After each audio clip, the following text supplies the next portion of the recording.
it's Raquel Bowman here, and today I'm going to be creating a layer using my December hip kits. This will be the last layout that I'll be creating for hip kits with December's kits because my January kits have arrived and I want to get creating with those. So the layout that I'm going to do today is based on, this sketch, and this is the January sketch by Ashley. So there are 5 photos in this sketch, your main title block, and then sort of 3 embellishment clusters and some journaling at the bottom. So I'll show you what I've got in terms of photos. I've just grabbed everything out from all of the kits that I have left. So I'll push those up the back. There's some paper which I might use. And my photos are, I'm going to document the birthday again of my daughter.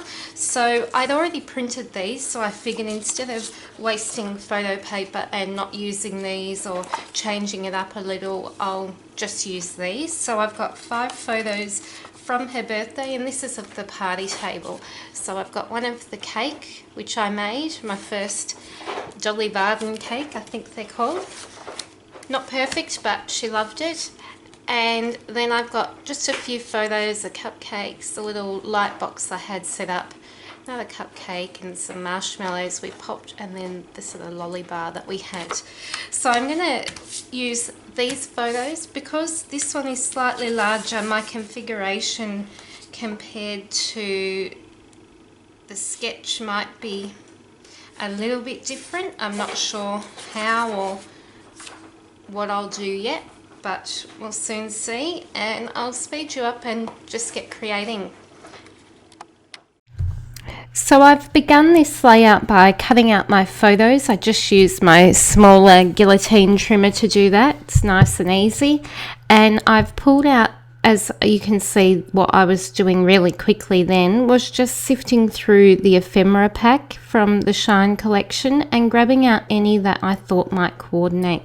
To the right of my layout as well, I've also grabbed out any pattern papers that I thought that I might be able to incorporate in layers or on this layout, and I've actually chose to stick with sort of pinks, gold or yellow, pops of black, and just a neutral cream or white with the layout.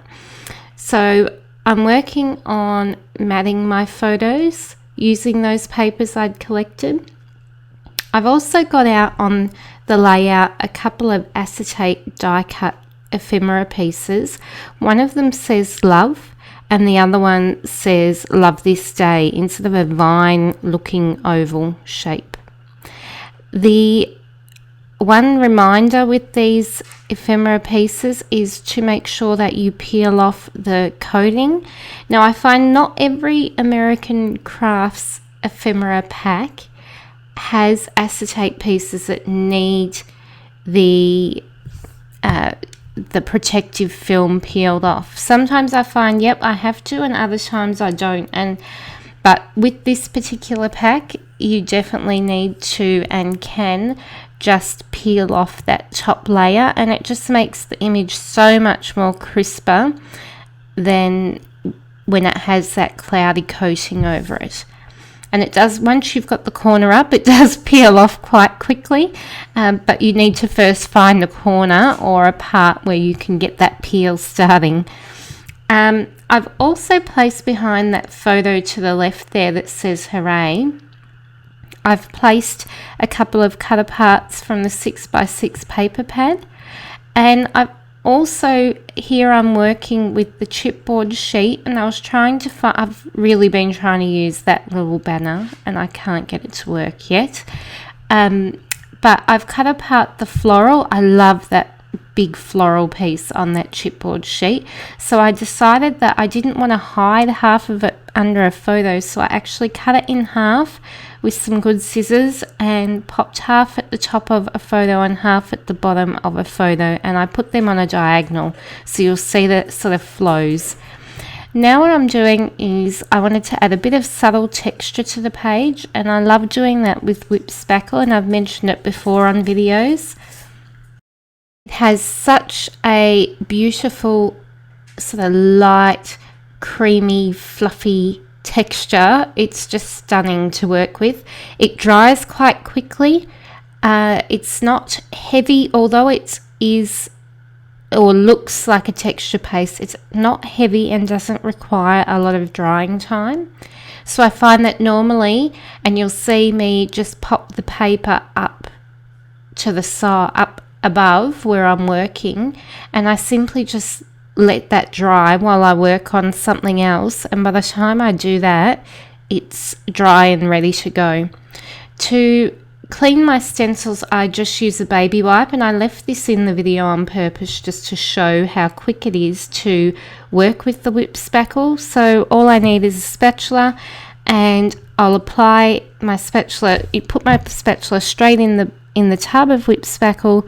I'll apply it to my page. I'll give the spatula and my template a really quick wipe over with a baby wipe, and it's done. So it's not too messy, and maybe that's why I like it, and it makes a really beautiful texture and look to a page, I think.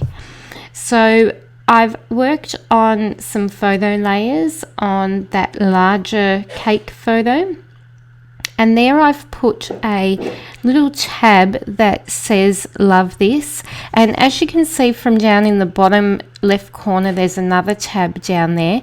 It was sort of meant to sit like a paper clip over the photo, but I just didn't like how chunky it looked and how it really stood out on top of the photo. I thought it took away from the actual word that was on the label. So all I've done is just cut that off, and then I've stapled it to the photo. So I've used it more as like a little word embellishment strip than a paper clippy type strip. I've also added a hand cut 3, and I've added a Heidi Swap binder paper clip, or Heidi Swap paper clip. I'm sort of working and arranging the photos, and I've moved them again. I did struggle a lot with this layout. I struggled with the fact that there was 5 photos. I struggled with the fact with how much space on my page this took up. I felt like it wasn't clean looking. I still, actually looking back at the layout, feel like it's a little bit cluttered to what I normally would be happy with. I'm happy that I did something out of my comfort zone for sure, and that's what challenges are all about, and I like doing that occasionally, but it's not a page that I'm overly happy with compared to other pages that I've created, if that makes sense. I've added from my stash a couple of doilies, and they are actually not my usual doily I use, but they're a coloured doily. They are Doodlebug brand, and I got them just from a local store at home. And I figured that because I was sort of still working on that diagonal, so you can see that I have the photo in the top right corner, and then it sort of works its way down to that bottom left corner, that I've added some photo corners to the page with some pattern paper. I was going to stitch them, and I don't end up doing that in the end. I just felt like it didn't really need it. We had the texture paste and or the whip spackle, sorry, and other things going on. I created that gorgeous, and I cut out heaps of it because it was in the video, this gorgeous little bunting from hand cutting, yes, I'm crazy, those little bows from the 6x6 paper pad. And then I sewed them and patiently pushed them through my sewing machine because they're so tiny to create them into a bunting, and I didn't use it. It was just too much for an already quite busy page. So then what I decided to do was, instead of using that, I thought I'll grab some wood veneer and I'll make a feature of some of the veneer. So I used a Versamark pen, which is very old and clearly not working very well anymore, to sort of highlight the tabs of the bow and that central piece of the bow. Really like how it looked, but as I was moving it around and playing with it, I realized it wasn't embossed very well. So I end up actually taking that off and applying some more embossing powder, some more embossing gel, and then embossing powder to that and heating it again. It hasn't got a perfect smooth finish like other pieces I've done, but it just was too bitsy because that pen wasn't in its use by. Clearly I need to throw it out, I think. So I'm adhering everything down, and I'm trying to pop this gorgeous little heart somewhere, and I end up popping it up in that top right corner. I've then added around that heart, that bow, some of the thickers that look like sort of that shine, that reflection, glimmery bit around them. And what am I doing there? I'm adding some more little gold accents. Here we go. So I'm having an attempt at this again. So what I decided to do was just go straight for my Versamark refill, which I have to put on one of my pads, and I haven't done that yet. And I've put it straight on there just to fill in any gaps, and then I've popped my embossing powder on again, and then I'll heat it again. I'm just using off camera there just a paintbrush because I found that I was getting the embossing powder everywhere. I'm such a messy embosser, it's just ridiculous. I end up having that gold beautiful powder from one end of my table to another, and all over my face, my hands, my arms, my clothes. It's crazy. It really is. But I don't know why that happens, but it just does.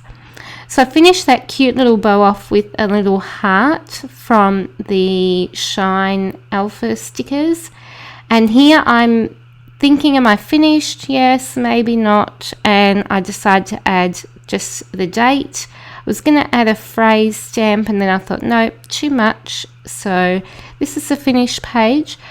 At the end of the day, I am happy with it, but it's very different to what I normally do. I hope you've enjoyed this video, and I'll be back really soon with some more layouts. Thanks for watching, everyone. Bye.